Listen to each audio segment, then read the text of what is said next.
Welcome to the Still Real pregame. It's your favorite host, Andy with an I, and on today's episode, Bryce and Andi talk Halloween. We get more pregame tips with Ceizar. Sticks and Andi go over UFC 254, Week 7 of the NFL, Bound for Glory, last week's episode of Impact, the UFC Fight Night between Uriah Hall and Anderson Silva, and Week 8 of the NFL picks.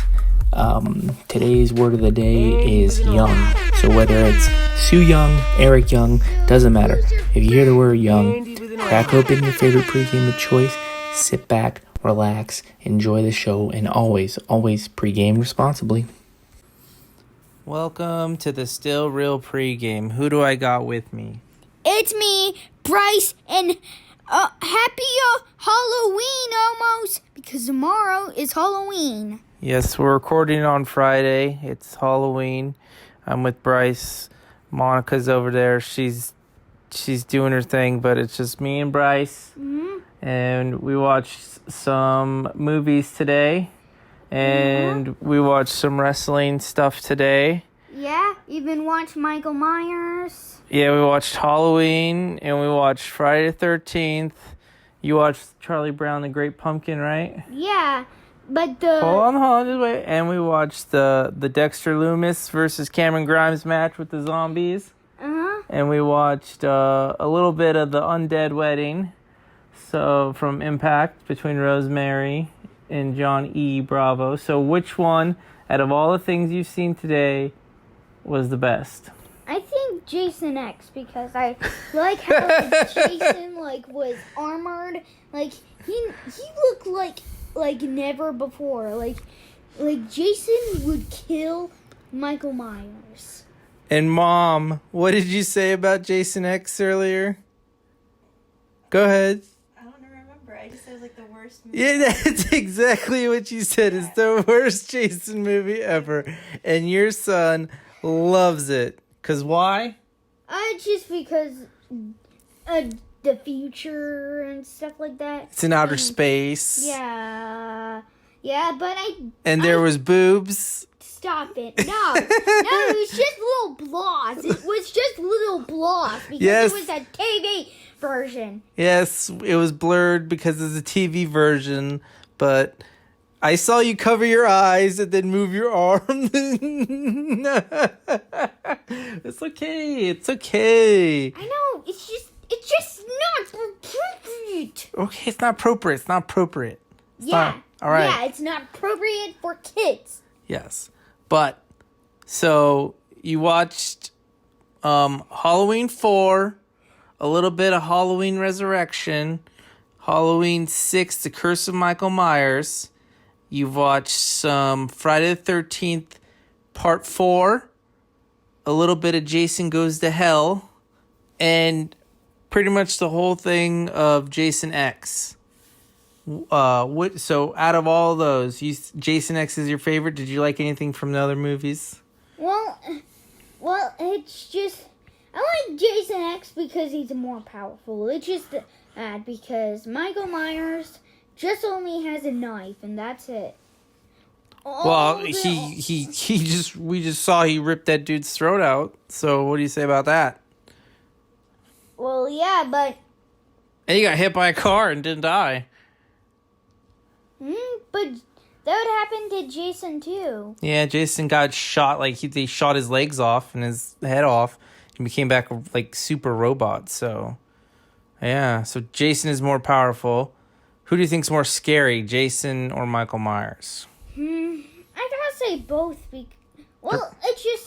It's just the non-TV version's way scarier. Of what? Of which one? Jason or Jason Voorhees movies or Michael Myers movies? Which one's more scary without the on the DVD version? Both. They both are? Yeah. Okay. I think Halloween with Michael Myers is more scary because the music is more scary. Because it goes bam, bam, bam, bam. Yeah. Well, the piano music is more scary. Mm-hmm. Who has the cooler costume? I'd probably say Jason. Michael Myers' mask doesn't really have any dots, but so the dots. Nice. Jason does. All right. So remember, you watched the Charlie Brown movie. Did you like that better than Jason X, or did you like the Charlie Brown or did you like Jason X better than Charlie Brown? What? Charlie Brown was okay. Yeah, it was good. It was very scary. It's just Good old wholesome family fun. Yeah, instead of beasts coming alive and taking over the world or something like that, and scary stuff happens, monsters try to eat people, like that. Like stories like that, those are kind of scary, but in TV version, no. Okay. They take away all the scary stuff. All right. But if you were to fight, since we like to talk about wrestling, so if you were to fight in a triple threat match between Jason Voorhees, Michael Myers, and you, who would win in that match? Remember, you're a genetic freak and you're not normal. So, with that knowledge, who do you think is going to win? Well, I'm going to be like, come on, hit me up. I'm going to, like, shoot guns at him, like, and then throw knives. Like, oh, so this is a no-holds-barred street fight. No rules. Mm-hmm. Okay. And then, so you saw Jason punch that chick's head off and the other dude's head off, and Jason takes Manhattan. You still think you can take Jason even though you can punch your head off? No, that wouldn't happen, but I would be like, pew, pew, pew, pew. Yeah, I would, like, shoot a bazooka at him. Oh, man. Do you think Jeff Hardy would help you? And I'm like, Jeff, don't do it. Uh-huh.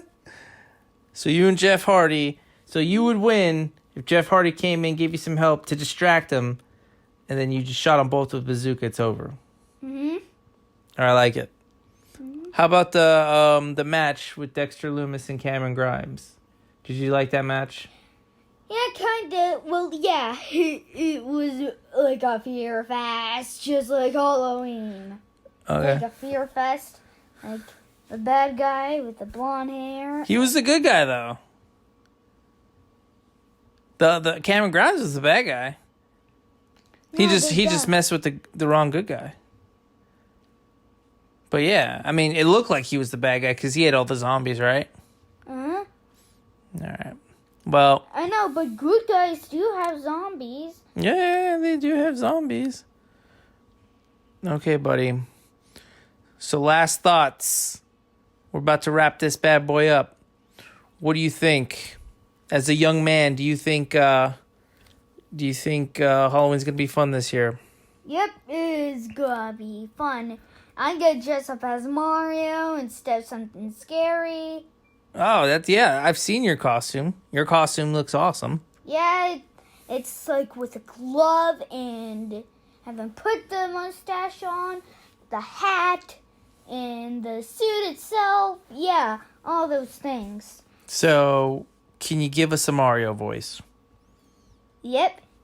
Mm-hmm. It's a me, Mario. I like it. I like it. So, any messages for the listeners out there? Well, have a happy Halloween. It's too bad that it wasn't really like a wrestling show kind of thing. It's just this thing is just special. It's just special. Our special Halloween episode. Yeah, our special Halloween episode because it's because it's almost Halloween. So I hope you have a great and safe and spooky Halloween in tomorrow night. So stay safe, and if you go trick-or-treating, wear a mask. No, actually, there's no trick-or-treating. So. Well, there's no trick-or-treating where we live. Some people trick-or-treat. That's right. Wear a mask. Other than your Halloween mask, right? Mm-hmm. What's your favorite candy before we go? Favorite candy, go. 1, 2, 3. Favorite candy. Favorite candy. Gummy bears. Gummy bears. I love Milky Way, the one that's like white caramel chocolate over chocolate. Monica, what's your favorite candy? Reese's Pieces or Reese's Peanut Butter Cups? Or Sour me? Patch Kids. Me? Because I'm sweet. I'm Sour Patch Kid. Happy Halloween. Have a happy Halloween. Andy with an R.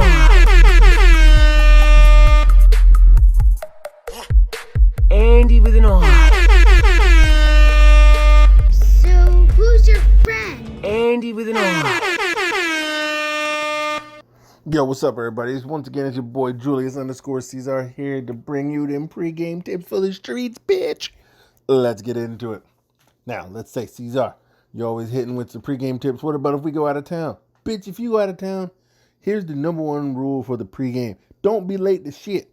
If y'all ain't all staying in the same room, or y'all, bachelor party or bachelorette party, whoever listening to this shit, when someone says meet at the room at 15, or at like 8:15, you take your ass to the room 15 minutes early. Like when you get a new job and you show up 15 minutes early every 6 months before you hate it and you're trying to impress everybody. Yeah, you get your ass there 15 minutes early. You go out and get your liquor either before you left or earlier that day. Don't try to go out at like 7:35 thinking you're going to find you some liquor or some beer at a place when you out of town. You don't know them streets like that. Get that shit early. Show up to that shit 15 minutes early. That way we ain't slowing up and holding you up. You there ready to get you drunk on for whatever ratchetness y'all got that night. All right. Now we're going to hit you with a little pregame game. Also, too, be the hero of the jank.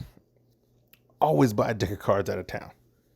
Or bring a deck of cards with you. You never know when you need to play a game for the pregame. So always bring a deck of cards. If there's 2 deck of cards, fine, great. If there's no deck of cards, then you're just sitting around talking and you can do that shit at home. Why the fuck did you leave town? At least have something fun to do. Now, the pregame game, Up and Down the River. Always a classic. Always guaranteed to get you drunk. Damn right. And now you're asking me, what's up and down the river? Use your fucking phone, bitch. You got Google. Google that shit. I ain't here to give you all the fucking answers. There's Google for that shit, too. Damn. Act like you can't do something. You got a smartphone? Be smart. Use that motherfucker. And rule 3 of today is get lit. I don't care. Just get lit. Get out there, enjoy some life. Get out there, hang out with your friends. It's fucking COVID. If you want to, pregame on fucking Zoom or some fuck shit, and then go out and hit them streets with somebody else. Do something with your life. I don't care. Just do it. I'm out. I'm already drinking. What up, Andy? Andy with an R.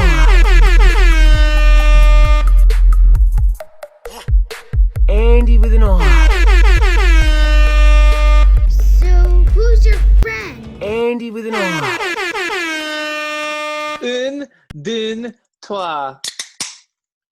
Oh yeah, welcome to the Still Real pregame. I got my judgy wife, Monica, sitting on the couch. I got on the line with me? It's your boy, Sticks Adam, baby. Yes, and we're gonna rub our dicks with sticks and no, rub our clits with sticks and beat our dicks with sticks. You can rub your dicks too. That kind of works. Yeah, sure. It's just a longer process. So we're gonna hashtag beat your dicks with sticks and hashtag rub your clits with sticks. And I'm drinking my generic, the Shell House pomegranate spiked seltzer with natural flavors from Trader Joe's. Very good. Are you pre-gaming tonight or today? I am pre-gaming with the vitamin water. Vitamin water. Yep. Which vitamins are we using? I have whatever's in the Rise Orange. Rise Orange, okay. Yeah. I assume there's some vitamin C in there. I'm assuming so. I'm hoping so. Okay. So, rules to the pregame, everybody. The word of the day is dropped in the intro, whether it's read by the sexy lady over there or by me or by any guest, but I think it's going to be either her or myself. The word of the day is dropped, and once you hear that word of the day said by either Sticks or myself, grab your favorite pregame of choice and take a sip. Last week, we got a little cray-cray, and I think we said it a lot. I got a burp, so I'm trying not to burp out loud. Was that better? No, she said no. That wasn't good enough. Nothing's ever good enough for her. No, but we had a lot happen in this past 7 days, because we're recording on Friday. In the last 6 days. Shout out to Pat McAfee for the brand. He saw one of our posts on Instagram, shared it to his story, and we fucking blew up. I've never seen any much activity like that in my life. I don't even think I've met 3,000 people in my life, and I think that's how many people viewed our clip. So thank you, Pat McAfee, for making. Yes. Shout out Pat McAfee for the brand. The guy, that was just awesome. That was freaking awesome. Thank you, Pat. Yes, that was Saturday, which was a lot happened on Saturday. We had UFC, was it 254? Yep. And we only picked 2 matches on that. I'm going to go through that. And then we got Bound for Glory. That happened. Magical night. The best night of the year. It was the best night of the year. And then we move on outside my 10-year anniversary night with Monica, because I love her so much. Yeah. She Dutch ovened me for our anniversary wake-up call. She Dutch ovened me. She Dutch ovened me, and she hog-tied me into the bed sheet, and then she gave me the suck-it chop. I could see through the sheets because it was white. She gave me the suck-it chop, and then she stepped on my chest and walked away. It was pretty cool. Solidified my deeper love I have for her now. After all these years, she's still showing you that appreciation. Yes. And then Sunday we picked our NFL picks, which was a wild weekend in the NFL, if you ask me, pretty much. Yes. Let's start from the top. UFC 254. That was early out in Abu Dhabi. We only picked 2 matches. Whitaker versus, I don't even remember who the hell Whitaker was going off of, but we both picked. I think it was Kinnear, I believe, or Kinnear. Yeah, it didn't matter. Can't show up to a fight because Whitaker whooped that ass, and we both picked Whitaker. So boom. We're 1 for 1 on that one. I'm gonna mark that. I didn't tally it up as I'm going because I was saving it for the show. And then I picked Khabib and you picked Gaethje. Whoa. I thought I picked Khabib and you picked Gaethje. Really? Yeah, because you're talking about yeah. So the Bound for Glory, Glory. The way I divided Bound for Glory. Yeah. I have Andy on the left and Sticks on the right, and then I just put UFC. So that's why I look. So you picked Gaethje, all right, and you picked Khabib, I picked Gaethje. So boom. So you got 2 checks and I got 1. Now we're going into. Did you want to talk? What? Oh yeah. Did you want to touch on that a little bit? On the little bit of some issues we had going on, I guess, that's coming out. Well, yeah, because Whitaker, no issues in the Whitaker fight. Whooped his ass. No. I think he can go take on the Style Bender. He should. Yeah, he should. There's nobody else he should fight. Yeah, and that should be a good match. But Khabib and Gaethje wasn't even a chance. Like Gaethje had a couple good shots in the first round, but after Khabib took over, it was pretty much you knew going to the second round Gaethje was going to last long. So I didn't get a chance. I didn't watch it live. How I was able to catch it was. First off, I had to make a choice between the UFC or Bound for Glory, and I went with the cheaper one of Bound for Glory. So I was able to find a outside stream, and did it seem like Gaethje wasn't really fighting like his normal self? I thought it looked like he was doing more circling instead of coming forward. He looked like more of Cowboy when Cowboy has a big fight. Like when Cowboy is expected to lose and it's not a marquee match, Cowboy does good. And that's how Gaethje looked when he fought Khabib on Saturday. He just looked like he was going to be a slow starter and being for the long haul, but you can't slow start a guy like Khabib because he'll just tear you apart. No. Yeah. And he got him with a triangle, right? Yep. And then I was shocked even more after that. He retires. And but did you hear the news that? Yeah, as of yesterday, about him and Dana White talking about getting that 30-0.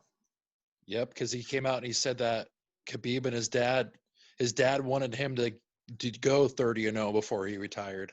So yeah, I mean, with UFC and wrestling, it's hard to believe anyone that says they retire, because Connor's retired like 8 times. Yeah. I believe at Yeah. one time John Jones kind of retired outside of like legally having to, but Yeah. John Jones retired once, and then Brock Lesnar's retired a couple times, and he's already in the USADA pool again. So, well, yeah, they got him on he's in the new UFC video game. yeah, too. That too. But I didn't read too much of that because Bruce Lee was in last year's. So yeah, I don't think they were going to resurrect his. I mean, Dana White might have that kind of money right now to resurrect Bruce Lee. Yeah. But so who do you think's next for Khabib if he's not going to be retired? I don't know who. Maybe Ferguson.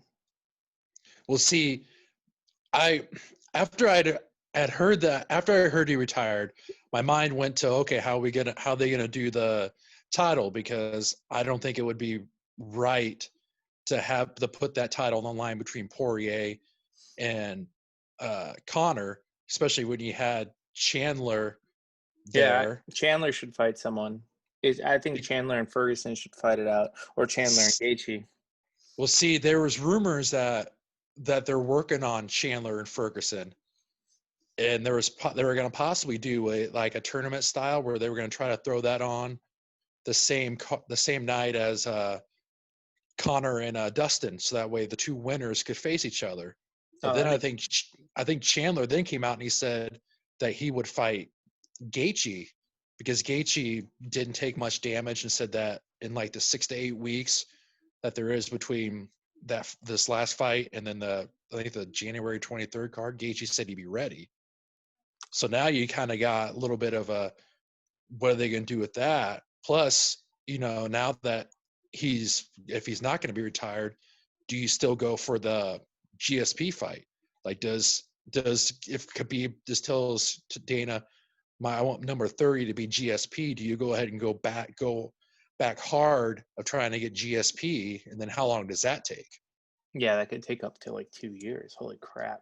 Because if he just wants to do a one-off with GSP and then he's done, then you could almost, if everything could align right, and if GSP says I could be ready in 6 to 8 weeks, you could have a super like lightweight heavy card in that January and almost square away a lot of your fighters for that lightweight title, plus have it be Khabib's final title. I mean, that could be like a super card. Yeah, really, it really could be, but I don't think he needs to fight for a title if he's just coming back to get that 30. See, why that's fight why for I a was title thinking, just to retire it? Yeah, that's why I was thinking maybe if they could, if they do get the GSP one, then you could go ahead and line up those lightweight fights on that January card, and then kind of do like a tournament style, and then get it squared away so that way you get it like a definite lightweight champion. Well, see, if based on what happens tomorrow night with Silva and Hall, they should determine if maybe GSP would come back for another fight. I just think if Silva gets a victory or puts on like a 5-rounder, then maybe Dana will see there's more money in GSP, just like there's money in Silva. So we'll see.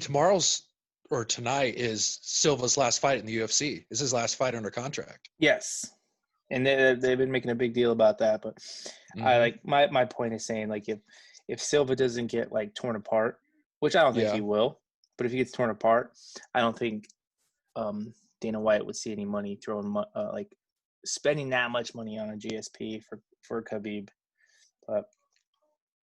I could see Connor throwing a wrench in that plan if GSP agrees to fight Khabib, because Connor's like, hell no, I want GSP, and then just so he can sell the fight better, Yeah, I mean, the thing you got to watch with tomorrow night is Dana usually, if he knows it's like a fighter's last fight under contract, he usually doesn't give him like a gimme win. I mean, plus if we remember when Hall was on The Ultimate Fighter, he he came out of that with a lot of hype of like this guy was going to be possibly the next Anderson Silva. Yeah, he So had it's that. He had that that qualifying match with the like knockout of the century. Yeah, TKO'd a dude from the bottom. I think it was like the semi or quarterfinal. It was the fight before the finals. No, I'm talking about his Because I remember qualifier to get into the show. Remember when they used to do qualifiers on the show? He did the spinning back kick and the dude ate all the bottom of his foot. That's what I'm talking about. But yeah, he had a I really forgot good, about that. He had a really good solid run throughout that whole series. Monica Yeah, and I he used to did. love watching that, right, babe? We used to love watching the Ultimate Fighter. Yeah, now it's just Dana White Contender Series. Yeah, I don't like that. There's no drama. Yeah, I know. Yeah. Hold on one second. But no, it's been an interesting sort of week in the UFC. Yeah, it's been chalked up with a there you go. I've been holding on to that one. It's chalked up with a lot of drama. Yeah. But as far as that, we'll go over the card because it's pretty awesome. But we'll go over that after we get done with everything else and we do football picks. Okay. All right, and then with the NFL, I believe I'm trying to see. Did you? Yeah, you took KC, right? Yeah.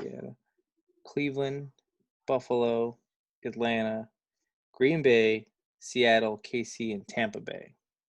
Correct? I believe so, yeah.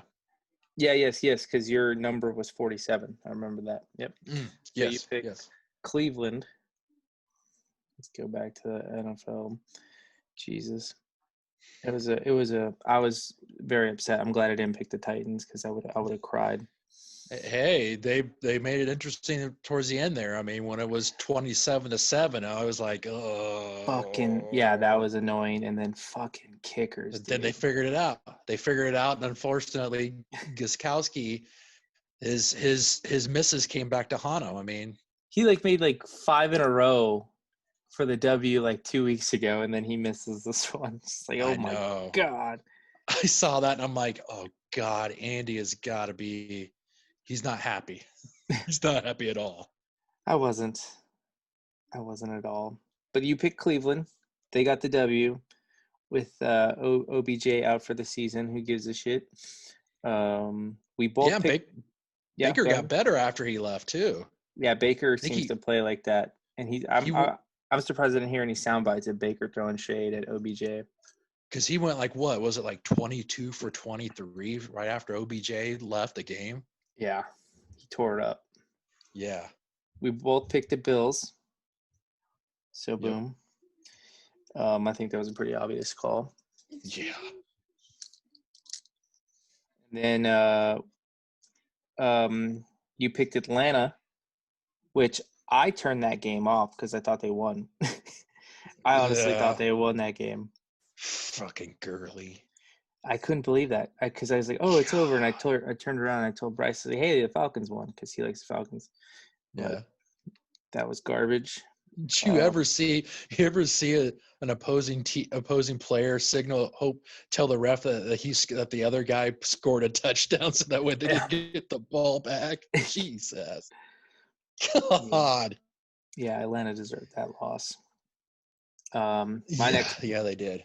My next pick was Washington. They beat the Cowboys. So, boom. There's another one for handily. Me. We both picked Green Bay. They won. Yep. That was a pretty easy decision on the Texans. They're just falling apart over there. That's good for the Titans. Yes. Unfortunately, we both picked Seattle, which was a huge shock. Oh, man. A huge shock. I don't know if you saw that clip. Kyler Murray laughed at the defense when he threw. Yes, he did. God, the Seattle team, that defense is going to be what's going to sink them. Well, they traded for Carlos Dunlop this week. Mm-hmm. Which, in my opinion, is over the hill. He's over the hill, but they need back end help. Well, they could have signed Clowney, but they didn't. They chose not to. They opted out of that one. Yeah. And then we both picked KC, which was an easy pick for both of us. Yep. especially against those Broncos. Yeah. I picked San Francisco, and they won. So boom, I'm finally yeah. tied with you. Your last pick of the week was Tampa Bay, and they won. And we're still going to end up tied because I picked the Rams, who showed that the Bears are full of shit, and Nick Foles really ain't that great. Yeah, that's that team for being, what was it, like a 5-2 team? They do not look and play like a 5-2 team. Exactly, and this is when you're going to start seeing all the shitty teams separate themselves from the good teams. Yep. So, boom. So we got all that out of the way. We're currently tied 7-7 on picks, just through UFC and NFL. Now we get to Bound for Glory, which I don't think we're not even. I'm pretty sure you pull away. I'm pretty sure you pull away. Yep, because now I'm looking at my thing the right way. Now you're on the right and I am on the left. So neither of us got the call your shot. I'm gonna talk over the card as we went in the match order that we talked about, even though we didn't talk about Triple XL versus Des and Wentz in the pre-show. But Yeah. I don't remember who won that. I think that was yeah, I didn't even get a chance to watch it. I think Triple XL won that pre-show. The Rascals versus the Deaners. It didn't. The Deaners defeated the Rascals, so the Deaners got a W. So that wasn't one of us. So we went with Collier Shaw Gauntlet. None of us score a point. I picked Des and Wentz. They didn't win, and you picked Tennille. Yep. Win. So, what are your thoughts on that match? I got like two big things to talk about. Surprises. Number one, Don Callis was back. Yes, I was gonna message you that. I'm like, this pay-per-view, it was already a good pay-per-view, but then when I saw Don doing the play-by-play with Josh, I was like, this is perfect. This is gonna be a great freaking card, and it was. Yeah, nothing against Madison, but Don is better. So. Oh God, yes. So Don Callis was back, and then that Havoc and AC Romero, Hurricane Rana was like my number one thing man, from that match. Awesome. That was so awesome. Yeah.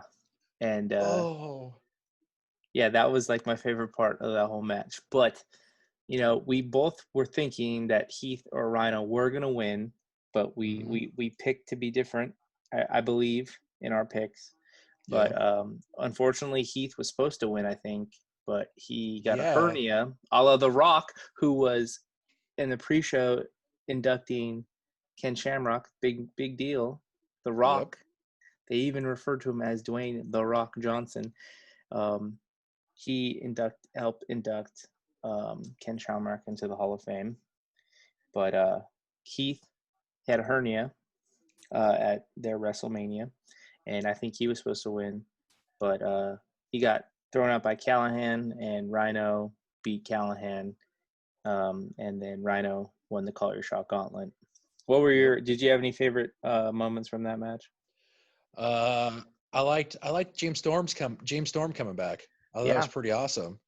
And then that's it. That Havoc spot is really cool because you had Daivari and James Storm come back, and I'm over here talking about a big chick head scissoring a big dude. That was awesome, a 700-pound movement, right? Yeah, that's like a 700-pound tidal wave. that was awesome. Yeah, it was a good match. It was a good match to kick off the show. Yeah, very well. So we picked out of order.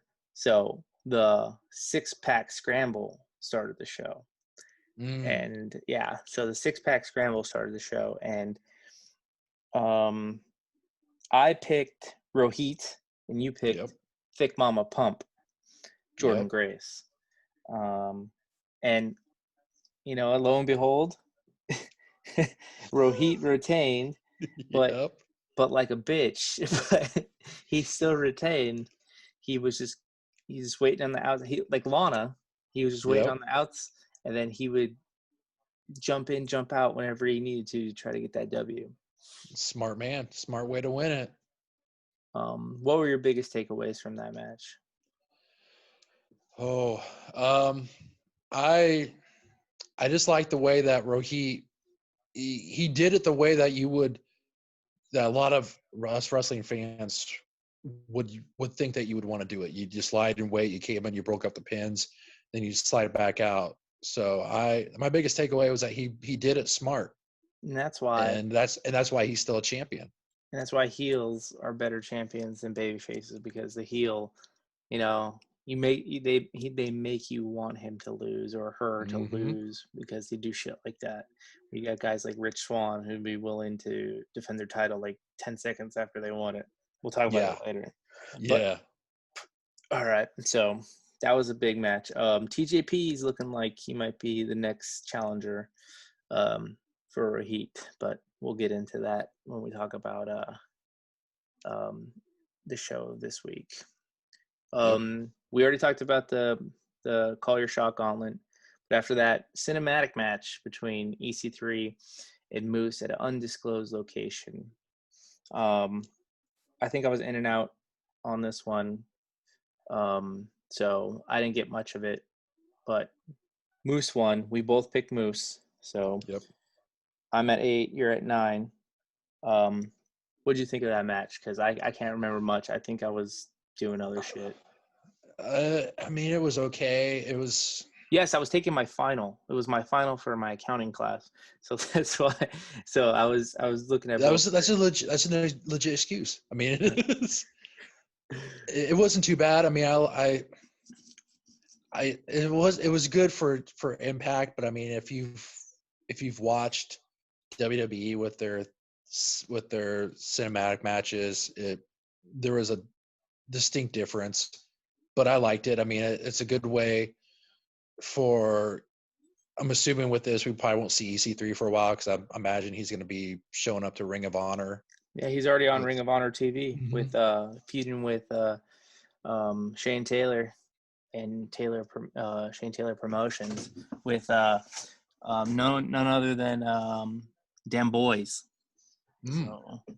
So yeah, there's a 6-man match in Ring of Honor, and he's already cut a promo too on Ring of Honor TV. So yeah, I saw that. I haven't had a chance to. I need to actually watch Ring of Honor from last week. I have a DVR, but it was a good way to send him, to kind of send him away for a little while, and it was good that that Moose kind of picked up that edge from EC3 to control his own narrative. Yep. So I imagine it's gonna skyrocket Moose possibly to either start defending the TNA championship, or maybe he goes after Rich to try to beat him and be a quote unquote champ. Yep. And then pretty much so the match, there's no 1, 2, 3 or anything like that. EC3 yells at him to control his narrative, and then Moose hits him with the title, right? Yeah, I think he hits him with the title. He hits him with the TNA championship, and then the Minions carry him off. So yeah, I thought that was pretty neat.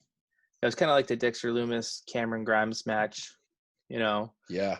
Kind of just ended with no real 1, 2, 3 or submission. So yeah. And then, so we both picked Moose. We both got that point. Next up, Eddie Edwards versus Ken Shamrock. I picked Ken Shamrock. You picked Eddie. And this is where I start pulling away from you. Yes, it is.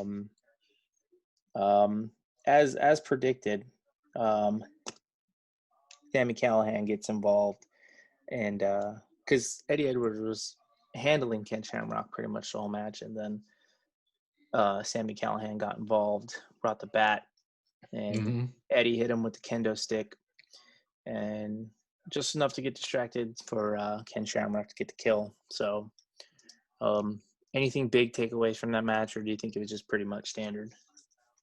I think it was pretty much standard. I mean, Sammy did what he was supposed to do. He caused a distraction, allowed Eddie to take his eye off the ball, and he lost.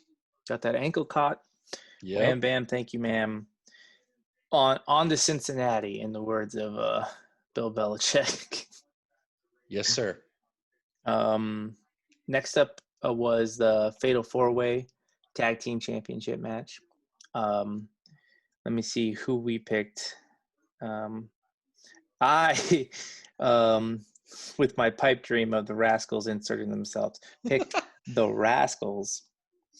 And thank God. I want to say I think we both wanted the North to win, but we went different ways. Yes. and we should have went with both our hearts. Yes, because we both would have been on the scoreboard with this one because you picked Ace and Madman Fulton. Yep. And fortunately for us, that's not how it ended up happening. Yep. The North are on their second title reign. Yes. With a little bit of help from in a match this huge, fatal 4-way, I don't even think they needed a distraction to hit Anderson with the belt. So, I mean, is there a disqualification in fatal 4-way? I wouldn't think so, but the way they were playing, the way they kind of made it look, it was like he did it without the ref looking. Where it's just like if there wasn't a disqualification, then hell, just go ahead, just hit him with the belt. Hit him with the belt. I'm pretty sure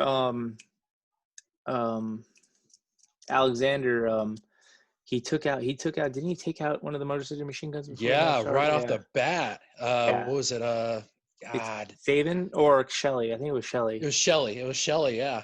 Yeah, it was smart. I mean, that was smart. Yep. And now Shelley's he's injured. He's in a neck brace. So Yep. And that's why they're the North, and that's why they're the 2-time Impact champion. And the best tag team in wrestling today. Yep. You heard it here on the Steel Rail pregame, right, Monka? She said, boom. She repping the North too. Yes, she is. She does, because she wears North Face, so I'm going to just take it as that. Bada bing, bada boom. There's your tie-in, folks. Boom. The next match, Knockouts Championship match. Deonna Purrazzo versus what was slotted for Kylie Ray. So thank God for that, because you picked Kylie and I picked Deonna. And I at least had a 50-50 chance of her winning. You had a 0% chance of winning. Yeah. Because something happened. I don't know, did she get COVID or she just not show up? Or from what I read, I think it was like either a couple hours after the pay-per-view or like the next day, she supposedly had a bunch of injuries and they just went ahead and had her sit out, which I guess I'm still trying to understand. If you were going to do that, you were still running the promos for Kylie. But hey, I mean, it was a, when you heard the music and she didn't come out, it was just like, okay, so what happened? I was expecting the cameras to go backstage and she was going to be laid out, but then we got she wasn't even there. Ominous. yeah. Then we got the ominous music that played, and and then we found out who it was. We if you go back like 3 episodes, we talked about how Su Yung getting her arm broken after Victory Road was going to pay off at Bound for Glory, either negatively for Kylie or positively for Kylie. And we assumed that she was either going to interfere with Kylie, causing her to lose, or be the next challenger for Kylie if she won the title. But well, if you look at it too, they could still kind of spin it. I mean, they could actually, even though they didn't go backstage to see Kylie like laid out, they could say that Su Yung attacked Kylie backstage, and that's why she didn't beat the bell. Yeah, that could so be you it. Could still kind of spell that. You still could kind of spin it that way if they really wanted to. Yes, you're right. You got it. Go to Costco. But yes, Su Yung came out, and it was pretty much over. Once you knew Su Yung was coming out, I don't think there was any way Deonna Purrazzo was going to come out with the victory. And that mandible claw is getting a lot of attention nowadays. But oh yeah, I don't know. Did she missed at all? No. No. Okay. Nope. I can't remember if she did, because I know she missed it on Impact. Yep. Because I remember I sent the clip to Zank and I said, "Look, dead titties." That was a pretty quick match. Wham bam. Kind of a letdown with Bound for Glory being really big on knockouts. But Yeah. I guess they got their showcase in the other two matches with Thick Mama Pump and Havoc.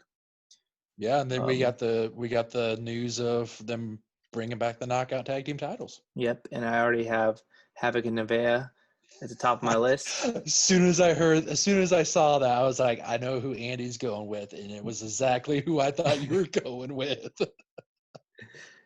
Moving on to the main event, not myself, but the main event of Bound for Glory. You had Eric Young, EY versus Rich Swann. We both picked Rich Swann, so boom. We both got points here. You're not far behind. You're 2 behind me, but we'll get back to that. Rich Swann versus Eric Young. I'm pretty sure we assumed Rich Swann was due for this victory, and Yeah. it was pretty cool because Eric Young just went straight for the ankle right away, as soon as the bell rang, and Swann hit him with that athleticism, jumped over his ass. And were there any specific spots that you liked in this match? No, I thought Rich wrestled a really good match, and he wrestled a good match for it being the main event and deserving of being the Impact champion. Yeah, I think I started to notice that after the constant attack and the beating that Young was throwing on him, and then he slapped Swann in the face. It's like, oh, here it goes. We're going right into the victory, and Swann got it.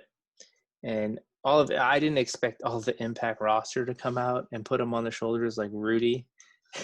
Yeah. But because Eric Young really didn't terrorize he just beat up Scott D'Amore and the Deaners.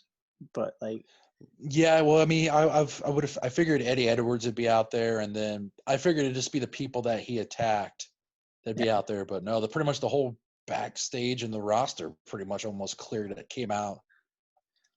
Yeah, but good. I mean, good on him. He won, and it's they set up the episode going in. So we'll get into the episode after that. But I won 11 points, 11 picks to your 9 picks. We didn't even pick anything like what's up for grabs here. So do you have any ideas? Because I wasn't keeping track live, so I didn't know I won until right now.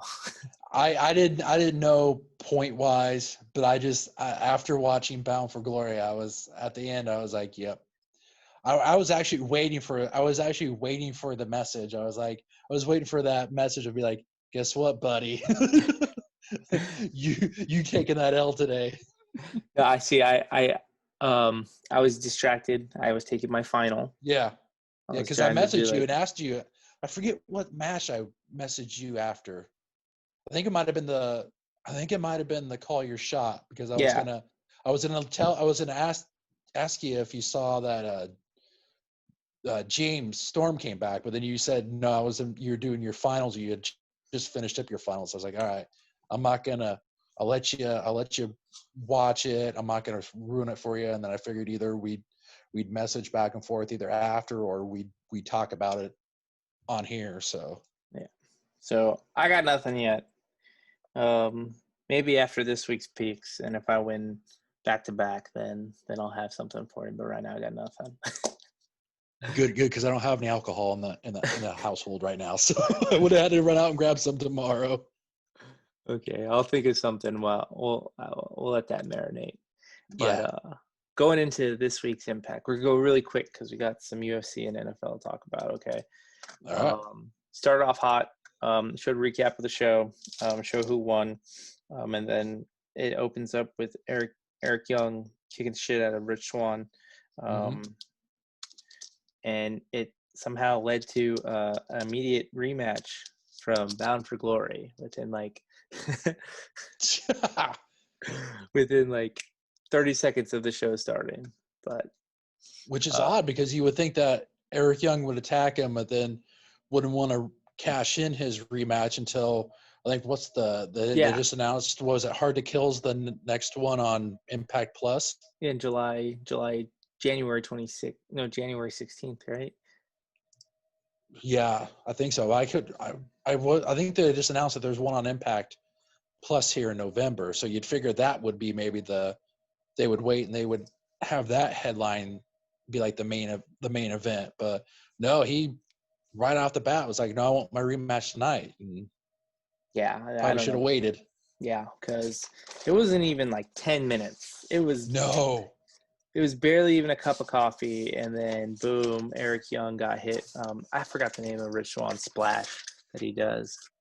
Yeah, I forget what it is too. But I mean, I don't know if I want to say it was like a kind of a burial for Eric Young, but I mean, he literally lost to a guy that was just wrestling in slacks. I mean, Yeah. he had no shoes on and was just in dress slacks. Yeah, it was pretty weird. But Yeah. beat his ass. On to the next thing, which we'll come back to later. I think the next was the backstage segment with Falaba getting attacked by Hernandez for the cash. And Falaba speaking perfect English again. Yeah. And, God damn it, Hernandez said something hilarious that it reminded me. God damn, what did he say? I forgot what Hernandez said. Damn it. But they pretty much cornered his ass and tried to get the money back, and then Falaba sold his ass out.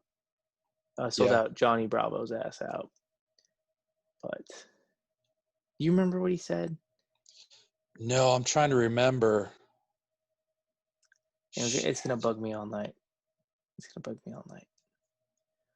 Yeah, because Falabala said something about he stole it for Johnny Bravo's wedding, but Hernandez just took it as that Johnny Bravo has it. So he was like, I'm gonna find Johnny Bravo, and I was like, oh shit, this ain't good. Oh yeah, especially with the big wedding coming up. Yes.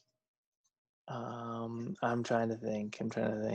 Oh, totally forgot the Nevea and Havoc were talking backstage too, and that showed that Father Shane Mitchell is back. So good for them. And then more backstage segments. All the ladies in the back getting riled up about the new tag team titles that Cunty with a K announced. Yeah. And everybody has teammates except Alopecia, Alicia Edwards, and her and Thick Mama Pump kind of look at each other weird, and then I guess you can assume that there's going to be a tag team between them. Then we go into the Tommy Dreamer Brian Myers hardcore match, which was pretty funny. Yeah. Were you surprised with what was in the trash can at the end of the match, or? Yeah, because both guys were trying. I mean, they were straining to move it. So I was like, "What is in there?" And then when you see what was in there, it's like, "Oh, well, that explains it." Yes. I was like, what the hell? Like, he can't pick up a trash can? What a bitch! Yeah. Like, I thought he was like legit, like struggling. And then, the big spot from this match outside of that was the candy corn and thumbtacks. Yeah. And Josh that was Matthews deserves an Emmy for him selling how shitty candy corn is. Yeah. Yes.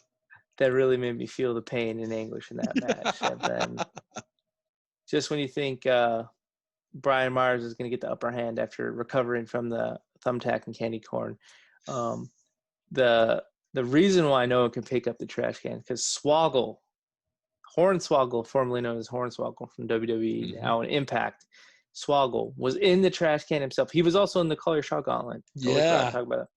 He was in the trash can. He had some tongs in his hand, and he got. I think Josh Matthews said he got him in the Halloween goodie bag. Yeah. And then Tommy hit the Death Valley Driver. Victory 1, 2, 3. I was expecting Tommy Dreamer to lose because Tommy Dreamer always loses. That's his thing. Yeah.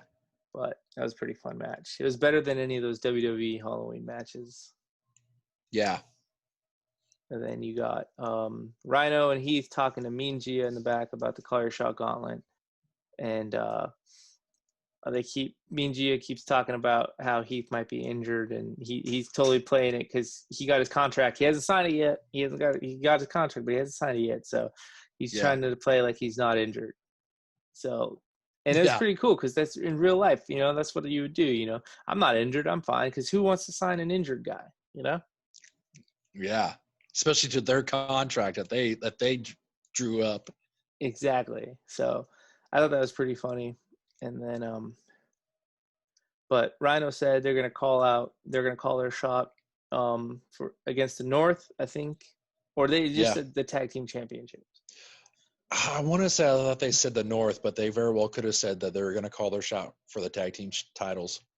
Yeah, they that's what they essentially said. They want to go after the tag team titles. Yeah. And then I'm trying to remember. I think now is the the follow ball thing. The follow ball thing. I'm trying to pull up that clip so I can freaking hear. Remember, Hernandez said something hilarious.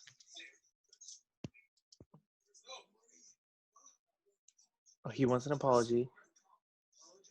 Kiss my Converse. That's what he said. Kiss my Converse. Yeah. Have you ever watched The Last Dragon with Bruce Leroy? Long ass time ago. With Sho'nuff, the bad guy, Sho'nuff. Yeah. Long time ago. Long time ago. Okay. Yeah. That's what he used to tell people. Kiss my Converse. So that's what I got excited. I don't know why. A little nerd in me. Kiss my Converse. That's what he had him do. But after that follow ball, we went into Triple XL, who's not as Triple XL as they were before. They came out and they went against the Rascals, and the Rascals started the match off hot. They go to do their little corner gimmick with the little Rascal hello thing, and they jump right onto the Triple XL. But Larry D and AC weren't having that shit tonight. Larry D went up top and got the big splash, and they got the dub.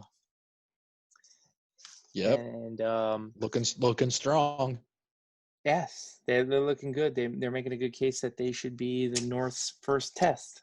Yeah, and the Rascals are kind of on a little bit of a slide. Yeah, they lost to the Deaners and they lost to Triple XL. Yep. I think it's like they're 2-3 against Triple XL in the last month or two.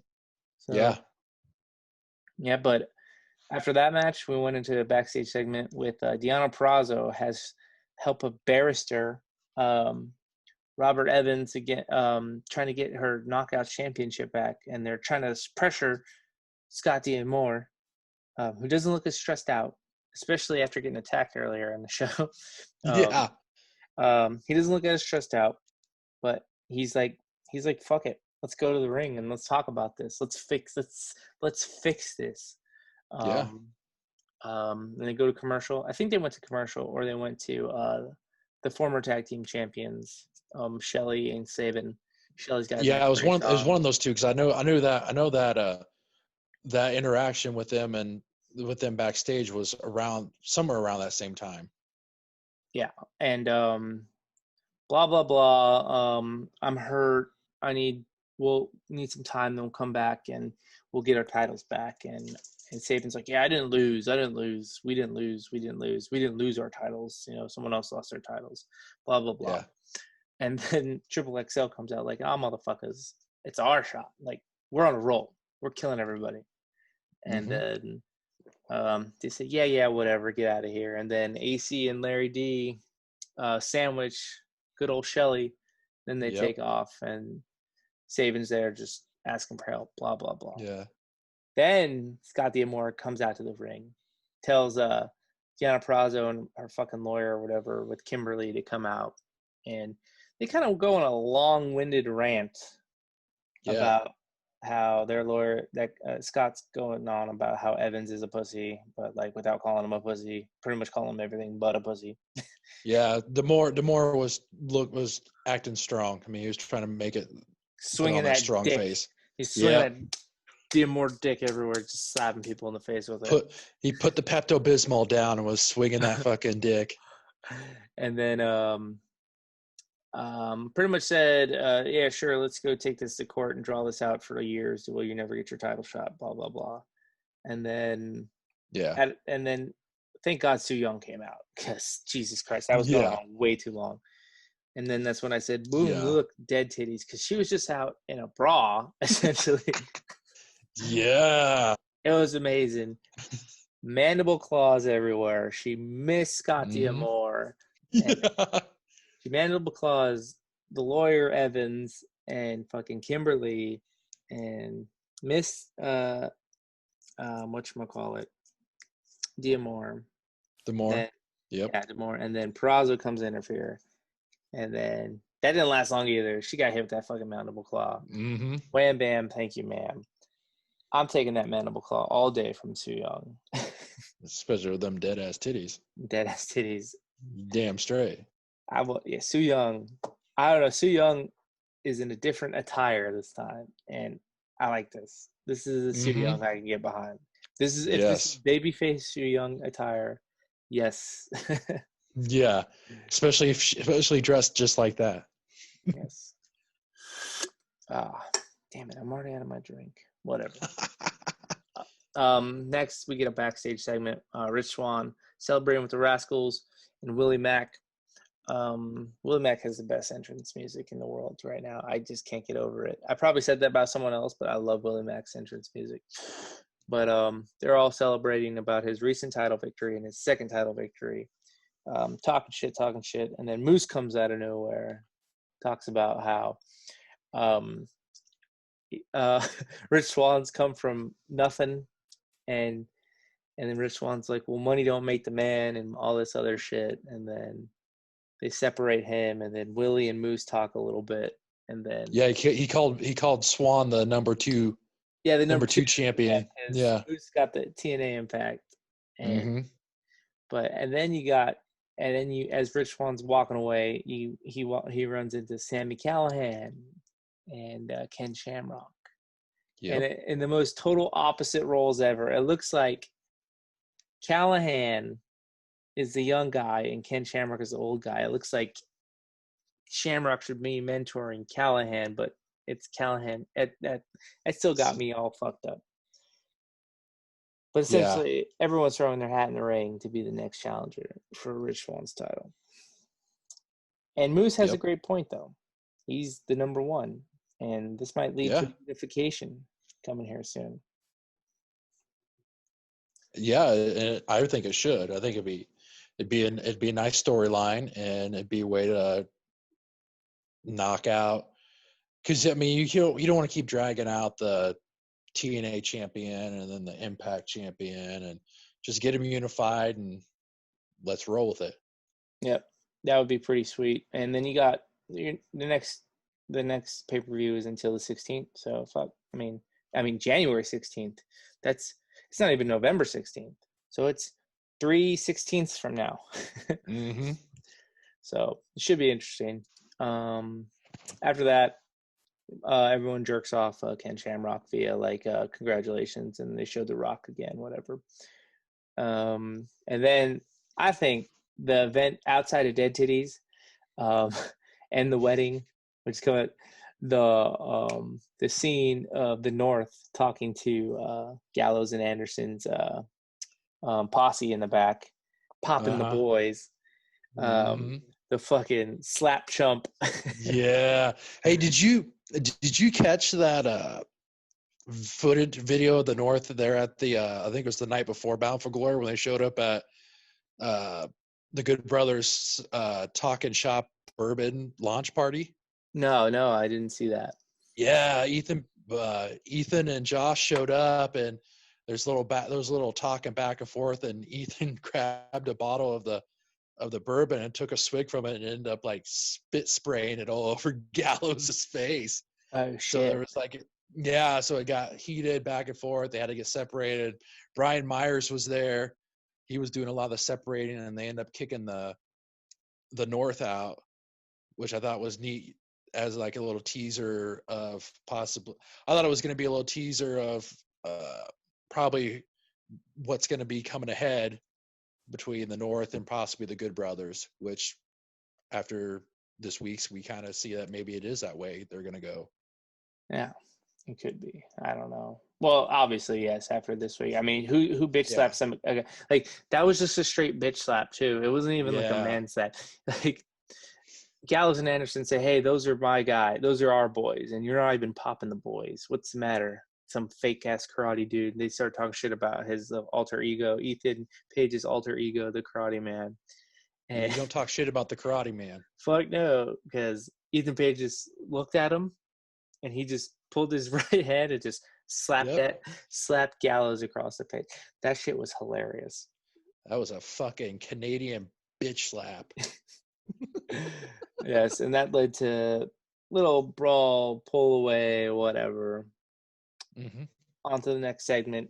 You got Rohit Raju sitting in by himself in a room. Jimmy Jacobs walks in. It reminded me of the episode of The Office when Dwight and Michael like are throwing a party and they try to invite Jerome Bettis to their party. We're gonna party. Come on up if you want. And then like Jimmy Jacobs walks in and he's like, "Oh, sorry, I'm in the wrong place." He's like, "Oh no, it's a party." He's like, "I thought there was supposed to be a party." He's like, "Oh no, there's a party." Yeah, there's a party. And then Rohit was trying to convince him to stay, and then Jimmy was talking shit about how he won the match, and then he's like, "You know what? Go away. It's party of one. Party of one. Party of one." So that was pretty funny. And then another fucking backstage segment. Holy shit! Johnny Bravo finds Fallah Ball hiding in a marshmallow costume. Yeah. Telling him how he knows that he has the money. And he also knows that Hernandez is looking for him because Fallah Ball dimed his ass out. Mm-hmm. So that was pretty much like whatever. It's more lead up to the wedding. More drama coming up to the wedding. Yep. And then we had Thick Mama Pump team up with the worst wife in the history of wrestling, Alopecia. I'm sorry, her Instagram handle gets me. Like, it says something Alicia, but it looks like it says alopecia. I know. It's like my brain reads what it wants to read, man.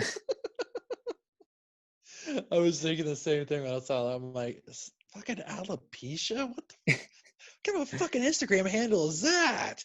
It's like when I went to freaking Texas Roadhouse. There's like little diddle snake bites or whatever. It's like a meal thing. And then like I told the waitress, like, I thought that said dildos. Like I said dildos. And she's like, oh my God. It's like, yeah, that happens a lot. I even told Monica, I said, Monica, that says dildos. And she's like, diddles. Little diddles. So like my brain reads what it wants to read. And her Instagram handle is alopecia. And I know alopecia is like a disease, right? Yeah. It is? Okay, cool. So I want to say it's like a skin or something like the skin or something like that. It's not AIDS, right? No, it's not AIDS. It's not as bad. It's not as bad. Autoimmune disease. Oh, God. I'm surprised. Like, I'm writing papers, too. Like, and I'm not typing this shit in these papers. Like, thank God. Thank God I'm not, like, typing alopecia in my papers. I thought it was a cool play on words or something, alopecia. It's like, oh, she's alopecia. I get it. No, not at all. It's Alicia. Hold on, I gotta pull this up. I gotta see what that handle is. Just so I can make sense of my brain. Give me 2 seconds. I'll figure this shit out. Impact Wrestling. No. Is it with Havoc? Yeah, it's with Havoc. It's okay. So I'm going down a little rabbit hole right now of people in the video. Rosemary. No. Where's the one with Jordan Grace? Because they take pictures with Jordan Grace. Jordan Grace takes pictures. Because Jordan Grace and Alopecia did like a photo shoot of them like half naked and said, now go vote. Oh, wow. Yeah. It was really. Check that out. Yeah, it was pretty cool. Trying to find it. This is gonna kill me. Kill time. Oh no, No, that's not it. Where the fuck? I'll just keep talking out loud while I look for it. How about that? That's great. Okay, where is it? Where I just don't want to type it in my search engine because then I don't want it to be there. Come on. Joe Grace does a lot of photo shoots. This is ridiculous. I mean, it's not bad. I mean, I'm not complaining. She popular girl. Yep. Okay. Oh, she didn't tag her in this shit. What a jerk. Alopecia. Where's alopecia? Oh, Jesus. I clicked on the wrong thing. She doesn't have like a normal photo. Oh, wait. Tagged her. All right. It's Mrs. A-I-P-A-L Leisha. So it looks like alopecia. That's Mrs. A.I. Palicia. So I just read alopecia. Jesus. I'm sorry. Yeah, that sounds on brand. Okay. All right. There we go. Alopecia. Well, alopecia and Thick Mama Pump wrestled Kiera Hogan and Tasha Steelz. And little miscommunication at the end. Alopecia splashes into Jordan Grace. Yeah. And Kiera Hogan got the roll up, right? Or I think so. no, Nope. Tasha rolled up. Tasha did. Tasha Yep. got the victory. And then at the end, they kind of shove each other. As Kiera Hogan and Tasha Steelz are walking up the ramp. Yeah, they're twerking up the ramp.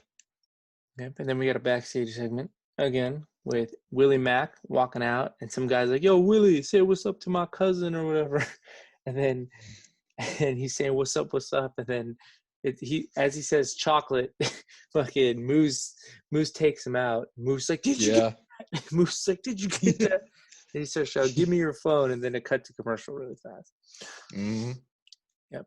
And then another backstage segment when they came back from commercial with Rosemary and Taya about the wedding, how Eddie's changing. He's out of his personality. He's not a little pussy anymore, pretty much. The bridezilla. Yeah, you had a bunch of people pretty much saying this doesn't feel right, or this something like it's not gonna go well. Yep. And then we have the wedding. My biggest takeaway of the wedding before the wedding starts was the Deaners, their entrance as part of the bridal party. It was pretty funny. Yeah. And then this has been a big showcase for the Deaners. I think it's helped them out a lot.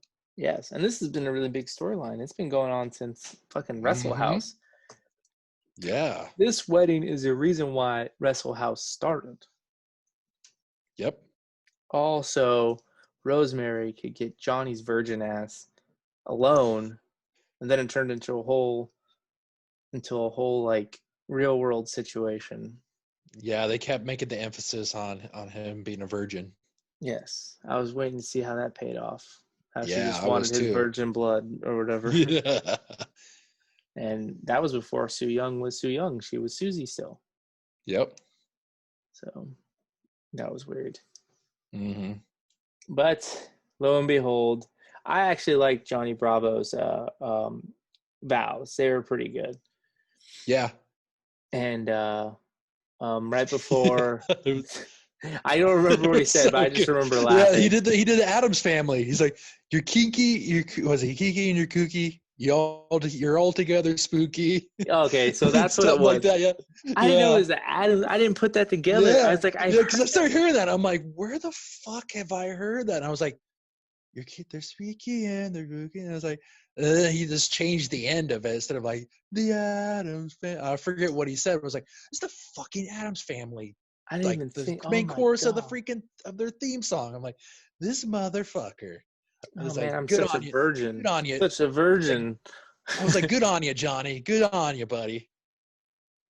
And then Rosemary brought up virgin again. Yep. In her vows.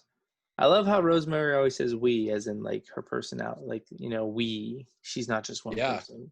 It's really good. She's very good at making the emphasis on we. which I totally agree with you. It's awesome.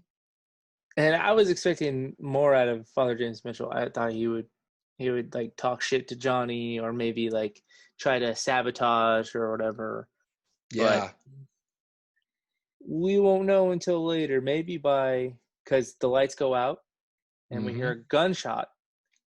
Lights go back, and then during the lights out, did you hear that guy? Where's Chris Bay? Where's Chris Bay? Did you hear that? I don't know who shouted. That shit was so funny. Where's Chris Bay? Where's Chris Bay? And then the lights come back on, and we have Johnny Bravo on his back, bleeding out, shot in the chest, right? Mm-hmm. And Tommy comes up and he shouts, "No!" And I think we got a to be continued. Do we get a to be continued? Oh, I can't. I want to say I thought we did. I can't remember. Fuck it, whatever. Yeah, I can't remember either. But we got a real who shot Mr. Burns situation going on here. Mm-hmm. I think the Instagram, the social media, Impact social media was like, I'm not saying Hernandez shot Johnny Bravo, but I'm saying Hernandez shot Johnny Bravo. So that's the main suspect. Usually with the main suspect, that means he's not a suspect. So who do you think really did it?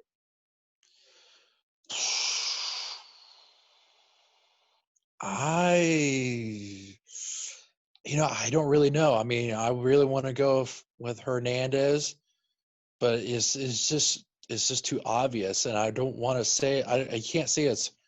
You could kind of think maybe Falabala because I kind of had an argument, but I don't think Falabala would shoot anybody. Yeah, no, I don't think Falabala. I think. Who do you think it was? I think it's Taya. Yeah. Yeah. Oh.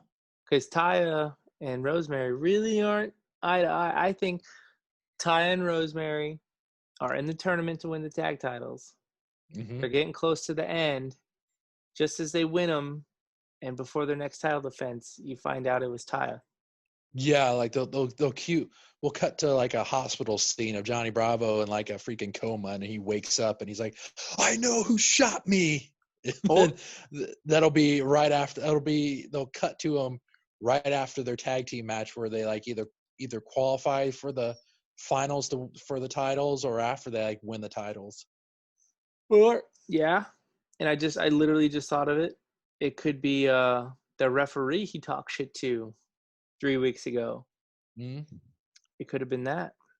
Or it could just be Miss Alopecia. Yeah, just out of nowhere.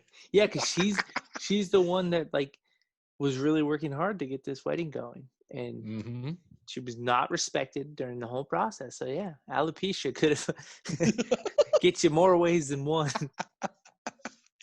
It could be the death of you. Yeah, alopecia. But when do you think we're going to find out who did it? I'm thinking it's going to be at Hard to Kill for a reason why it's called Hard to Kill. Exactly. I would think it would have to. We'd have to find out like their next like legit on pay-per-view card, not like on an Impact Plus wrestling card. It'd have to be on the next one. It would make sense. I don't know. They gave away a lot of free chicken on Impact TV, so yeah. But yeah, they do. Only time. Maybe it was Swoggle. It could have been Swoggle.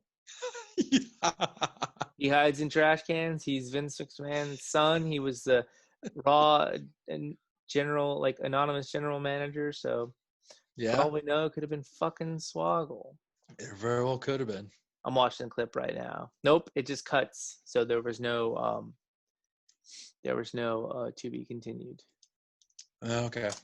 But that was Impact Wrestling. What do you want to talk next? You want to do NFL or you want to do UFC? Doesn't matter. I mean, whatever you want to do. I just want to say I'm looking forward to the Ethan Page big LG match next week. Oh yeah, that's gonna be a good one. Oh yeah. Anytime you get Ethan Page on my TV, I'm fucking on it. I mean, the dude could be cooking could be making a pizza, and I'm gonna watch. Yeah, or playing video games, or just riding his bike. Mm-hmm. His stationary bike. I'll watch. Yep. Yep. Big cardio guy. Who? What else? There's another match set up for next week too. That's Well, you got the rematch for the Knockouts Championship. oh yeah. Yeah, that's gonna be Yeah. a fucking squash. Hopefully. Or I think Prazo's gonna bitch out and just make Kimberly take the fall. Possibly, yeah. So yeah, that's and then maybe we'll Then we start. got There's an investigation probably gonna start. Yeah, and then I think we got, was it Sammy Callahan and Eric Young versus, was it Rich Swann and is it Eddie Edwards? Yep. Yeah. Oh, and then it looks like Turning Point is is Turning Point going head to head with Full Gear, or is Full Gear next Saturday? Full Gear is the 7th.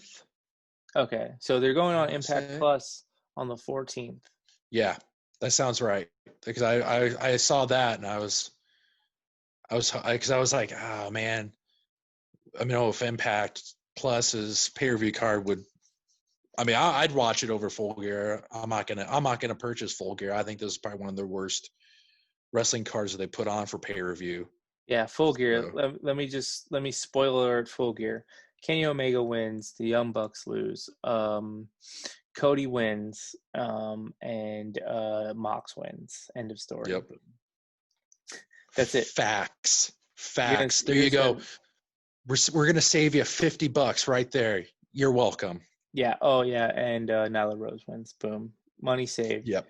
Go invest that money into Bretsky at the Faux Pod. Yes.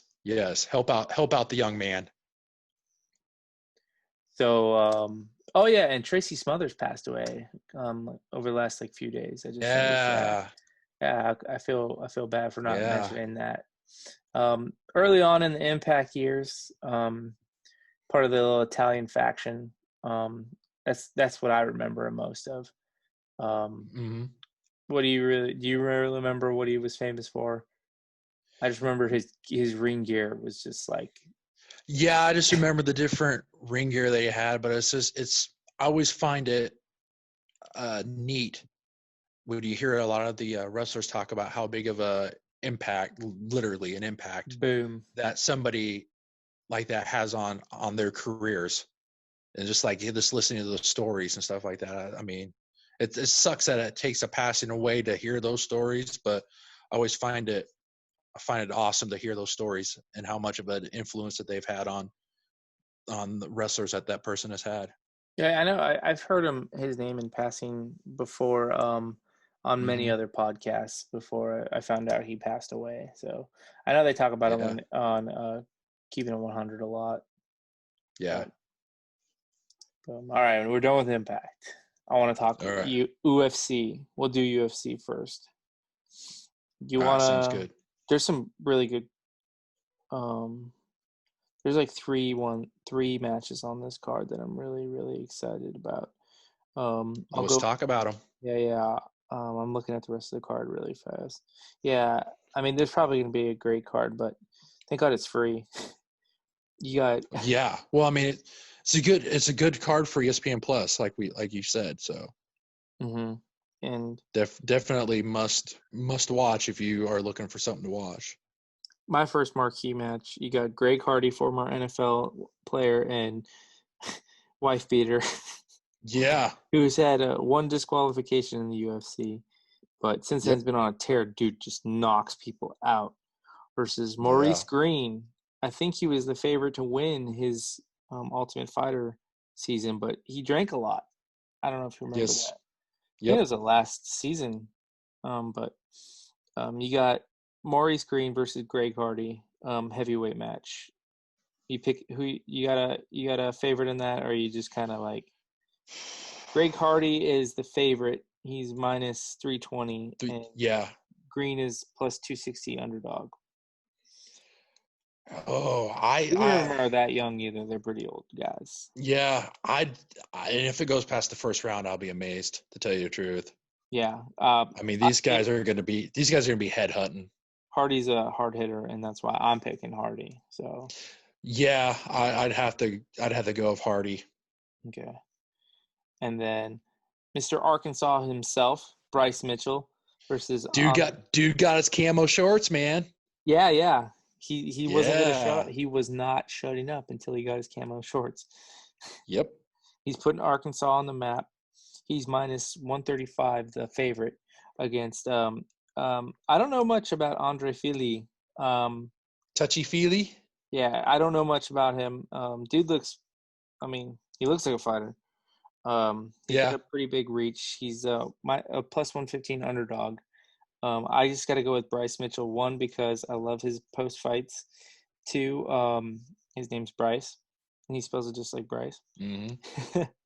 And the fact that he got his camo shorts from Reebok, I mean, I got to go with him. So I'm going with Mitchell. If you can educate me on Feely, if you know anything about him, please do. I don't know much about him. I know that I want to say I think he's still out there. He still might be out there in Sacramento with Faber and those guys at Team Alpha Male. Yeah, he's an alpha male. Because I know that there's just been such a turnover with those guys in that camp, so I couldn't remember for them. But I'm going to go with you. Yeah, I'm going with you because Bryce Mitchell's just been on a freaking tear. Okay. I mean, the guy. I think if he wins this match, he needs to get somebody in the top 5. I mean, he's somebody that's getting some hype, and they should properly promote him. Yeah, I mean, if you just check the UFC Instagram, they've been talking about him. Uh-huh. So yeah, he got a whole thing about. They had like every one of his post-fight interviews back to back to back. Because his ground game is really good. If I remember right, I think he's got a really good ground game. Yeah, his submission average is 2.74. So, and his takedown average is 2.13. He's a beast. I mean, Feely might upset. Usually young dudes are 13-1. Take a loss after being on a hot streak, Yeah, I think Feely's more comfortable standing up, but I think Bryce is going to get touchy-feely with him and take him down. I mean, he's going to work him, and he's going to keep that. He's going to make Feely have to respect that. So maybe that'll open up Bryce to be able to throw feints. Mm-hmm. And then maybe open him up for maybe Bryce could get a knockout. Maybe. That would be nice. And then he can try to get Arkansas sponsored by Reebok. Yeah. Fun fact, going back to Hardy, he's part of American Top Team. So American Top Team is like they got the best fighters. They're representing the best fighters. They got stable of killers, man. They got Street Judas, sorry, according to I Got Herpes, Colby Covington, who's also part of ATT. They got Kamaru Usman, part of ATT, who was in the Ultimate Fighter versus the Black Zillions. That was a crazy season. Yeah, it was. ATT just destroyed that whole season. I think they had to skew the rules just to get a Black Zillion in the finals. It was so one-sided, man. And even with them kind of wrenching the rules, they still almost got blanked. Yeah, Usman destroyed Black Zillions, like number 1 dude too. In the finals. Black Zillions still around? I don't even know.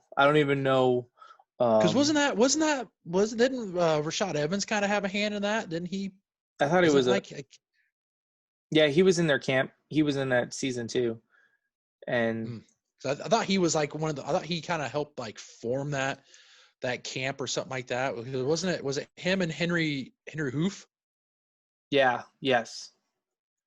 But Dan Lambert's fucking turnout champions. Yeah. And they're all over Impact in your ass. What's up? Mm-hmm. Make that connection, baby. Mm-hmm. And but Bryce Mitchell and Feely, I don't know much about Feely. I know about Bryce Mitchell, but these are some young guys, and hopefully the future, what we're looking at here, the future in the featherweight division. If Mitchell can win, he should be 1-2 fights at the most away from a title shot. Isn't it Jans is the champion? I don't even know who's the featherweight champion anymore because Holloway. Yeah, lost. I want to say I think. Fuck. Now you got me. Featherweight. I want to say boring, I think it's now. Peter. I want to say I think it's Peter Yan, but I could be very, very wrong about that. No, it sounds about right. I'm pretty sure it's right because it's very forgettable who's a featherweight now that Connor's gone. And Aldo's gone and Holloway's on the outs.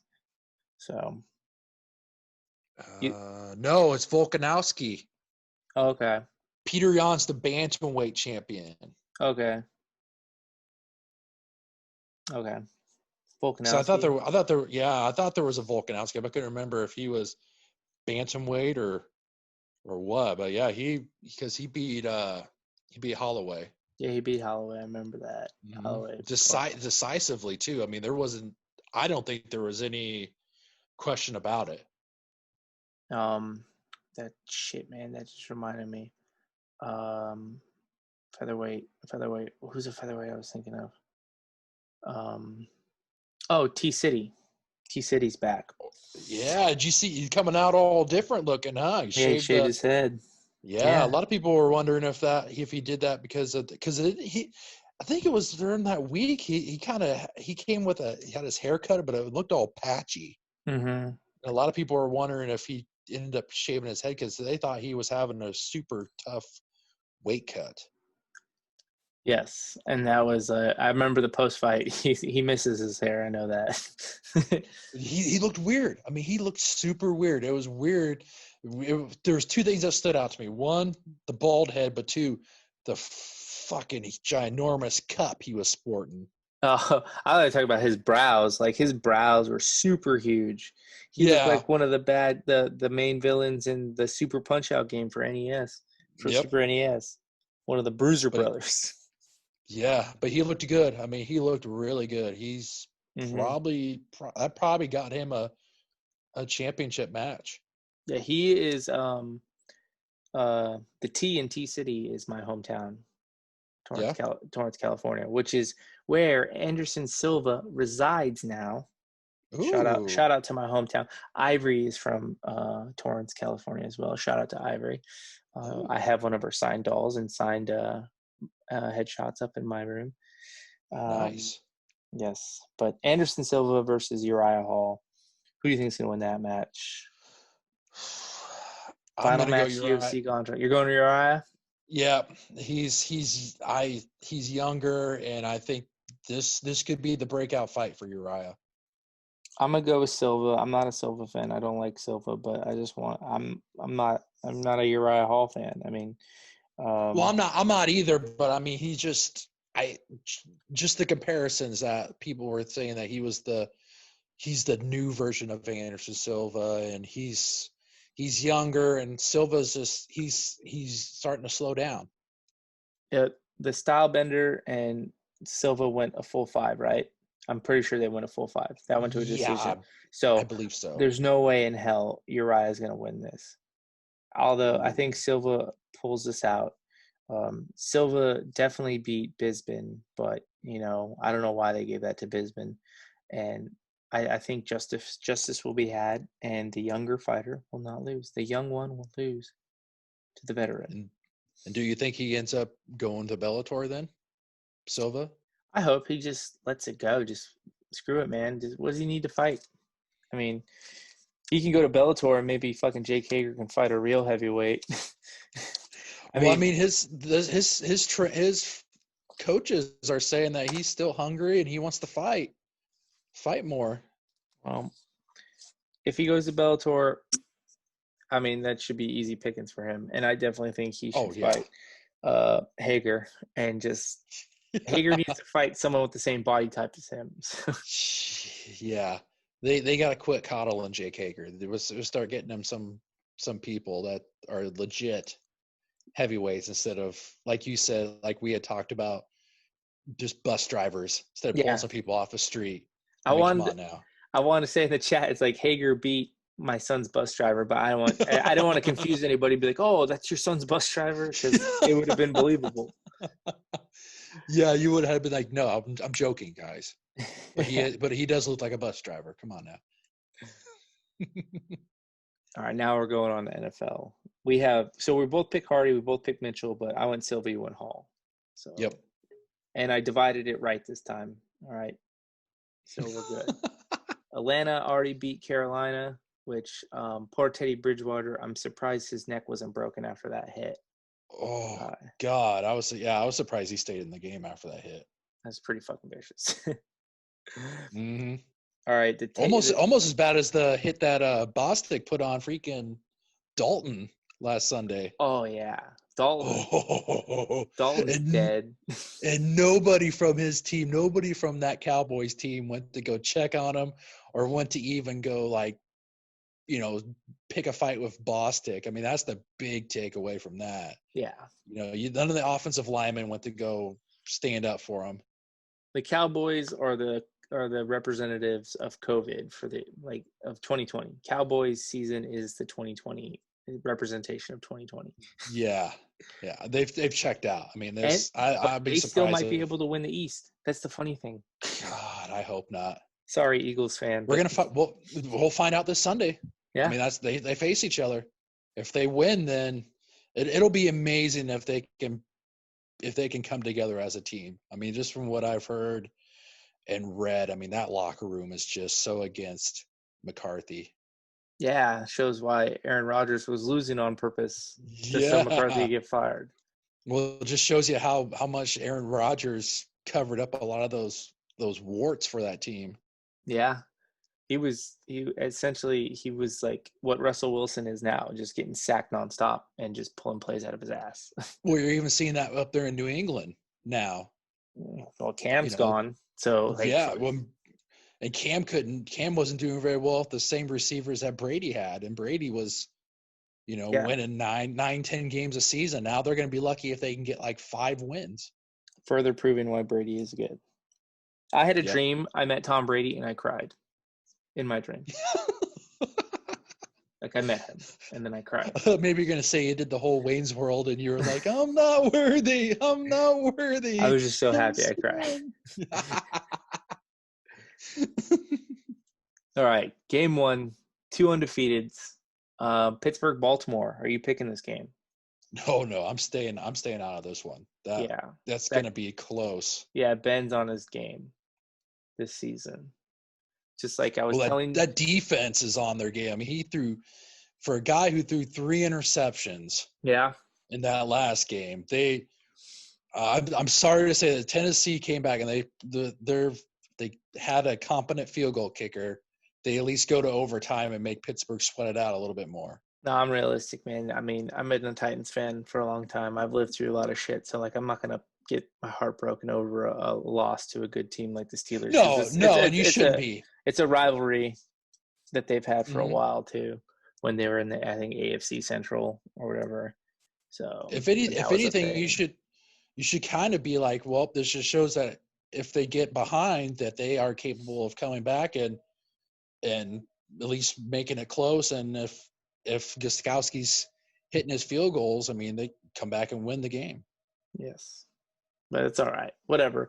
We're on to Cincinnati. Literally, the Tennessee Titans are on to Cincinnati. Yeah. But my point I was trying to make in the chat, this has been bugging me for so long, is the Pittsburgh, when I was saying that the Browns are better off with OBJ, and I don't even think he tore his ACL. I think he was just like, oh, the season's over. I'm just going to be hurt. My point was, Ben Roethlisberger made that same choice last year when he's like, oh, I hurt my elbow, I need surgery, when he had to live through the Lev Bell in the preseason, like before the OTA started, Lev Bell, then Antonio Brown. He's like, and then he goes up and they get their ass kicked the first week, and then the start of the second week they're playing like shit. He's like, oh yeah, my elbow hurts, I need surgery.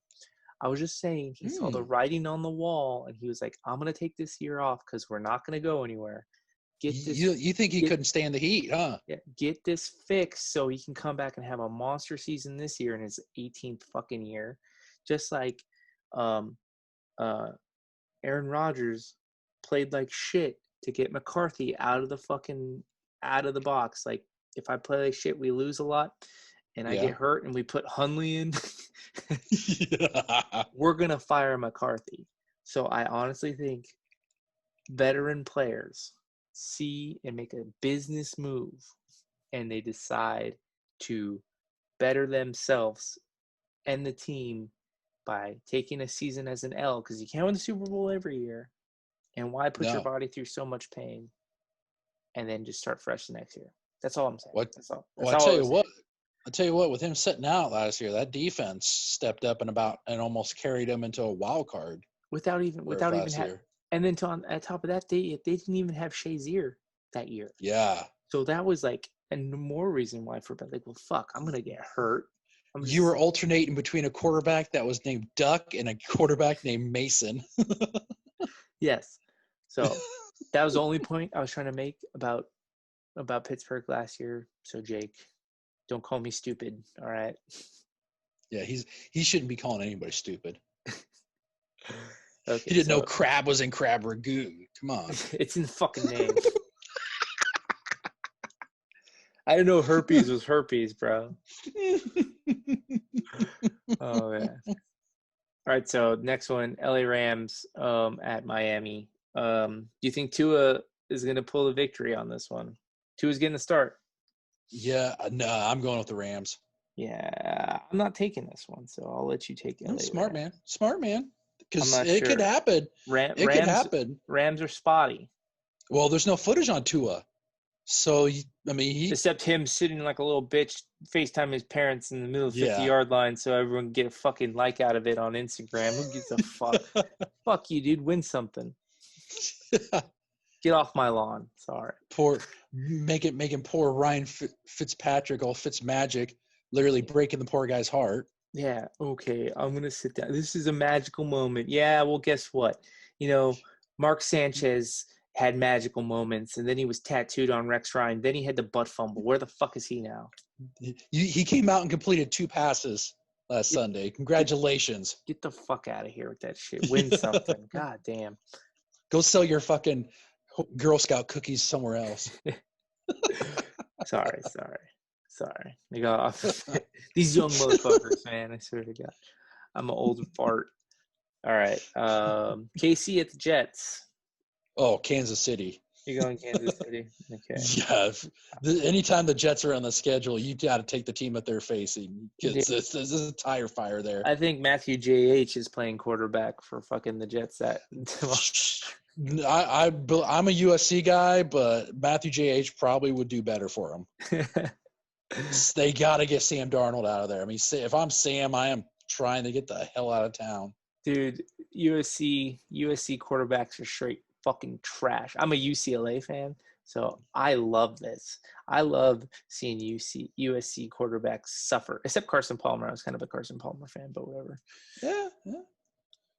Poor guy. He was on a hot streak, and then he got his fucking knee fucked up. Well, he had a reemergence in Arizona. Yeah, for a little bit. Yeah. Little bit. Little bit. All right. So you're picking KC on that one? Yes. I pick KC. Minnesota at Green Bay. Green Bay. You're going Green Bay? Oh yeah. It's a division game. I'm kind of worried, so I'm gonna stay off of that. He was supposed to smash Brady and he didn't. So maybe you like that. We'll have another victory on him. Ooh, I don't know. I think I could see a freaking 2 to 4 interception game, and him riding him starting the second half of the game on the pine. Who's the backup there? I have no freaking idea. Exactly. I should look that up. Matthew J.H. is backup in Minnesota and New York Jets. He's a starter for the Jets and he backs up for the fucking Vikings. Indy at Detroit. I'm going to stay away from that because Detroit's kind of starting to look like a competent team. Yeah, I'm staying away from that too. Vegas at Cleveland. I'm going to take Cleveland. Cleveland? You picked 4 games and I've only picked 1. Well, because I glanced at the schedule. I think it was today when I was watching. I think it was like NFL Live, and there's a lot of games this week that I'm not very comfortable with picking. But at least you're picking a lot of home teams. You're picking a lot of home teams. Tennessee at Cincinnati. I'm not picking this game at all. I don't care if it's Joe Burrow. Can't do it. I'm locking your Titans, man. They Tennessee. Yeah, they should. I'm not going to say they should roll these guys, but I mean they should roll these guys. Yeah. I mean everybody wants to get out of Cincinnati, so yeah. Dennis Kelly stepped up with Taylor Lewan tearing his ACL, so yeah. Dennis Kelly definitely stepped up on that. So I'm pretty excited, but I'm not going to get my hopes up. New England at Buffalo. With question mark starting at New England. Matthew J.H. is starting at New England. We're going to get triple our pleasure for Matthew J.H. I'm going to set this one out. I'm going Buffalo. I like Josh Allen. I do too, but it's just I really don't want to start shitting on Bill Belichick because he's like Jason Voorhees and Freddy Krueger. Don't talk me out of a pick, man, because I might. No, I'm trying not to, but it's just I sat there and when I started thinking about this on Tuesday, I was like Buffalo should fucking win and they should roll them. But then I started thinking it's Bill freaking Belichick. Dude, let me see this one. Okay, so I'm gonna look at the Titans really fast. Titans are favored 63% to 35% to win, and they are. Well, what are their odds? The under's 51. Tennessee's minus 300, the favorite, and the spread 7. Ooh. So, I mean, they're getting it pretty close to Cincinnati, and we're talking Buffalo at fucking New England, right? Yep. Okay, Bills, Patriots. They're saying that's like a 4-point. It's 40% New England, 58% Bills, and it's let's see, the spread's 4. The Bills are minus 4. They're minus 210. The favorite, in New England's only 180 plus 180 underdog. And that's with the over under is 41, so they think it's gonna be a low scoring game. And that's with news coming out that Edelman ain't gonna be playing because he just had like a procedure done on his knee. Yeah, so you just can't. I mean, even okay, I'm going Buffalo. I'm trying not to talk you out of it, but I wouldn't be surprised if it's one of those games where it's just like Bills is gonna say, "Fuck it, load the box up. We got Cam Newton and a stable of running backs. We're gonna run it down your throat." Okay, we'll see. But I'm hoping Buffalo wins. Yeah, me too. Just because, Cam's starting.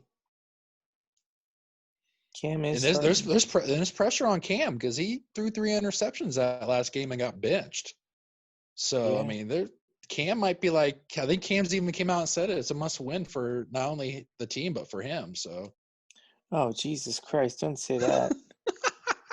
And it's at Buffalo. All right, dude. You just talked me out of a pick. Thanks. No. Don't do that, man. If it's at Buffalo, there's no. They don't have any fans there. Son of a bitch! I keep forgetting about Chargers. We're on the Chargers at Denver.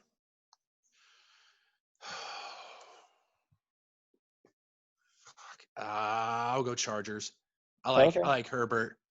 Herbert's just looking so good, and that Denver team. So LA Chargers. So you're 1, 2, 3, 4, 5, 6. You're at 6 picks. I'm only at 1. Oh shit! Really? I'm already picked that many? Shit. New Orleans at Chicago. You gonna take this or no? No, I'm gonna set that one out. San Francisco at Seattle. You gonna take that or no? Nope, setting that one out. Dallas, Philly. You gonna take that one or no? Before you pick that, say yes or no. Tampa at the Giants is the Monday night game. Oh no, I'm sitting out the Dallas Philly one, and I'm going to take Tampa Bay. I was thinking about this. I thought I heard. I forgot. I thought I heard the Monday night game because I knew it was going to come to. I knew I was going to. Because I was kind of mentally going through the picks earlier today, and when I came to the Dallas Philly game, I was like, shit, I really don't want to do this because it'll blow up my face. Dallas will probably fucking come out and shit stop them. Then I was like, then they said, well, it's Tampa Bay and the Giants. And I was like, oh fuck, I'm taking Tampa Bay. I can set the Dallas Philly game out. All right, so I'm taking Philly. I'm taking Tampa. I'm throwing Buffalo back up on there. Buffalo, yeah, I should never second guess that. So I'm throwing Buffalo No, you back on there. go for your gut. Go for your gut. Yeah. I'm definitely going Green Bay. I'm definitely taking the Rams. Definitely taking the Chiefs. And I'm gonna go New Orleans. Fuck it. Oh, well, I mean, that Chicago Bears offense is not anything to be really impressed with. So Tampa Bay is 82% favorite to win. The I can see that. there is no over under. Oh, really? Yeah. Wow. Um, Because I could see that being anywhere from the spread is 12 and a half. Oh, I was just gonna say anywhere between 9 to 15. The spread is 12 and a half. Yeah. They can win 13-0. Yeah. Well, I don't think they'll win 13. I think they'll probably win by at least 17-20. The fact that there's no over under, that scares me. But yeah. New York, they don't have an over under listed. But all time, Tampa's 5-2 over the Giants. Yeah. So we'll go with I think that's different. It's different, sorry. No, that's their overall record. Sorry, they're 5-2. And then the Giants are 1-6. So points per game, Tampa Bay is 31.7 and the Giants are 17.4. So I'm gonna go with my total score for the game being 44. That's my overall total score. Ooh, really? Yeah. I think I'll go 48. 48. Okay, we're still trying to go perfect on our NFL picks. Yeah. The only reason why we did points is because we had so many events going on. Yeah. So we'll tally up points again because there's 2 events going on. So if I win, I'll think of something. If you win, then it cancels out. No one does anything. Yeah, I'm gonna cancel out or I'm gonna be doing double. Yes, and I'll figure something out. But you got anything you got to plug? I got Cynic said a question. Oh, Cynic said a question. Nice. Yes. I didn't get any other questions. I got the pregame tips from Julius_Ceizar, but go ahead. What's the question? He sent me one, and on Instagram he sent, if you could put any SRAP Army member through a table that Lana is already laying on, who would it be? And then also, and you can choose commentators from any wrestling promotion of any era to be sitting there as it happens, calling it. Oh, that's awesome because I already got who I want. So Cynic_Chaos on Instagram, right? Yep. He just got married. Congratulations. Shout out. Yes, congratulations.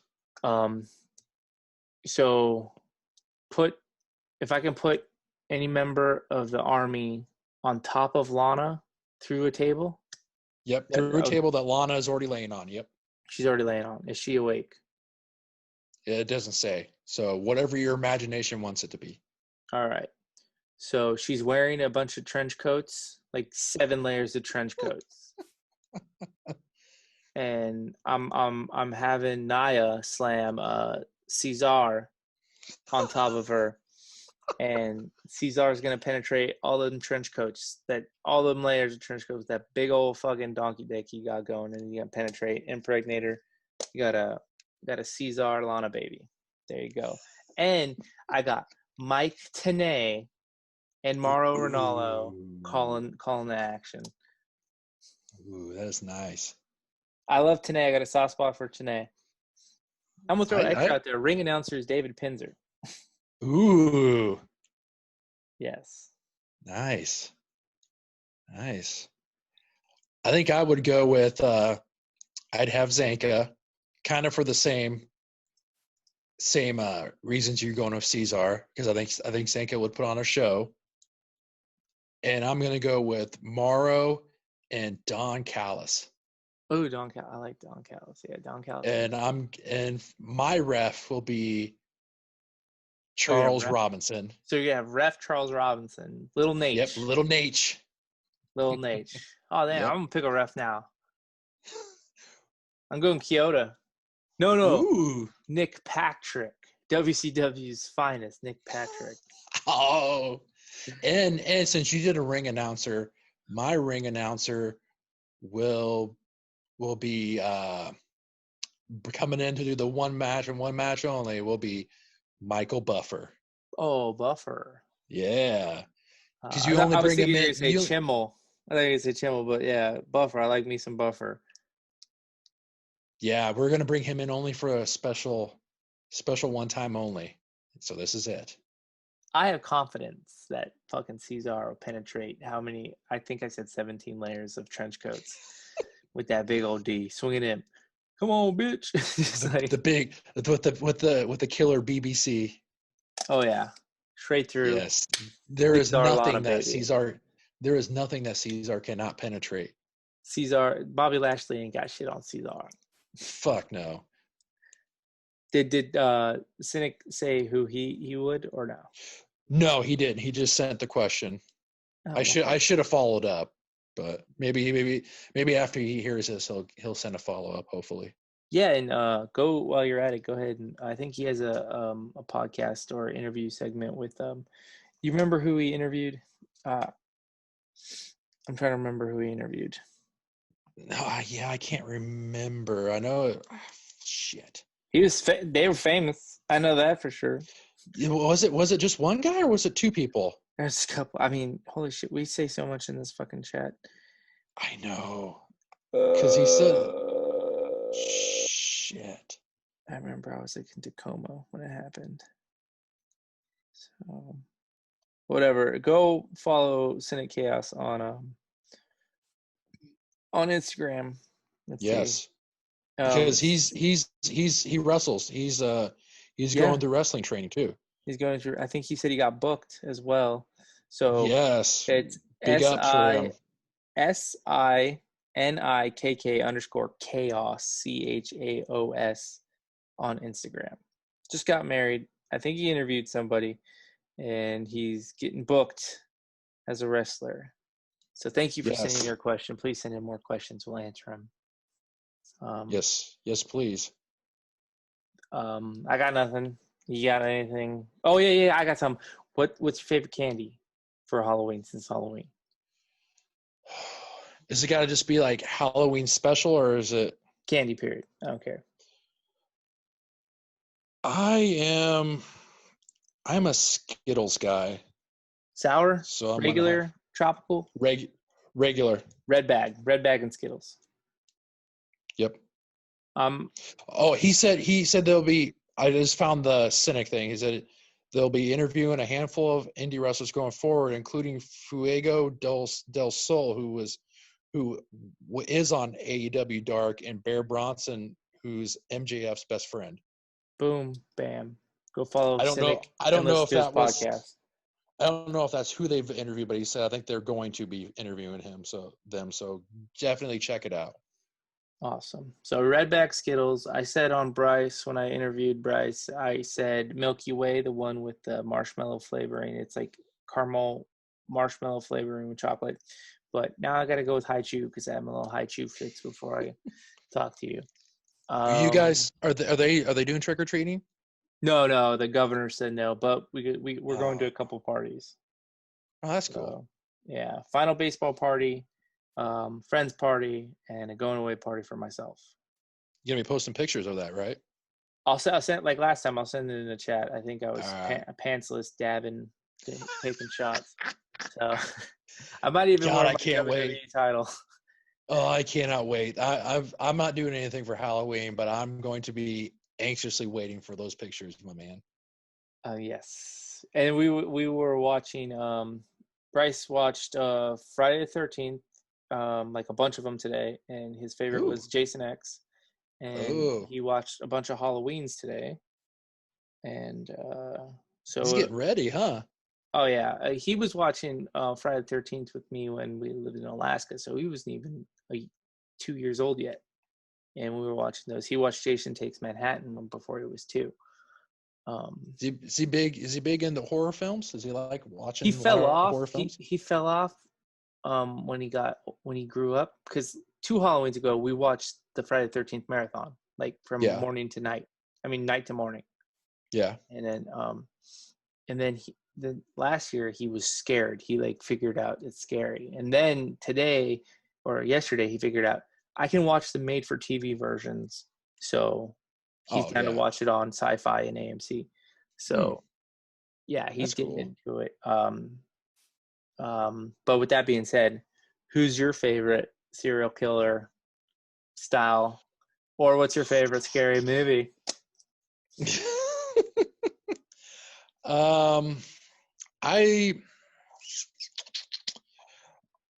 A long time, I shouldn't say a long time ago, probably about 10 years ago, I was big into the Nightmare on Elm Streets, but I like rewatching the Jeepers Creepers. Jeepers Creepers, huh? That one doesn't get too much love. No, Jeepers and if Creeps. Yeah. No, Jeepers Creepers, good shit. The first one was obviously the best one. They kind of started tailing off after the. Yeah, I didn't watch the third one. Yeah, you're not missing out, man. I think it was just straight to Netflix. I think it was, or something like that. And it wasn't all that great. I would say I got to go Voorhees. I don't know. I'm really like Michael Myers. Plus, I love the new shit they're coming out with. I love the last Halloween was really good.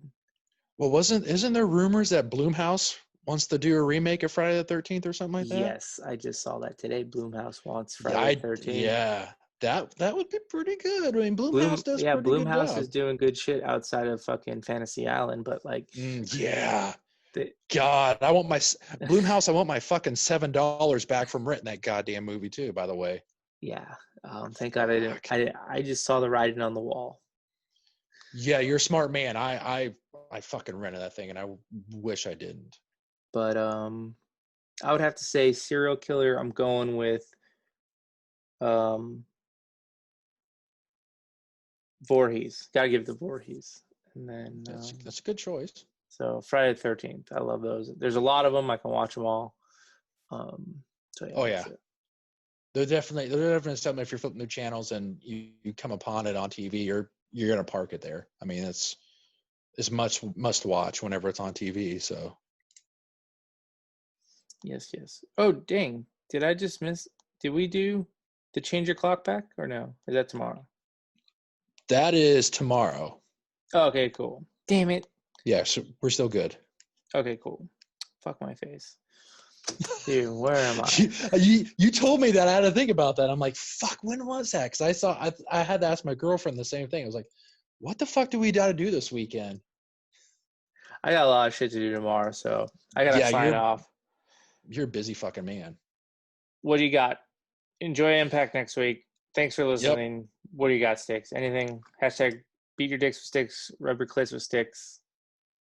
Just follow the Still Real pregame Instagram page for must-see content, and enjoy Impact Wrestling and the UFC this weekend and NFL this Sunday. And whoa, we own the night. Yes. And send your questions in pregame tips, everybody. Yes. Because I love Ceizar, but I want to hear everybody else. Yes. I mean, Ceizar is the king of pregame, but we want to get, we want to hear everybody else's stuff. Take it easy, guys. Andy with an That's the show, everybody. I hope you enjoyed it.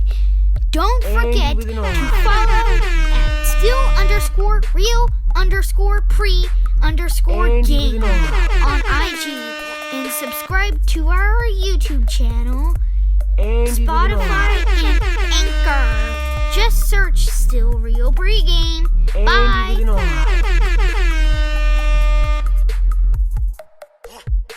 Andy with an R. So, who's your friend? Andy with an R. indicator.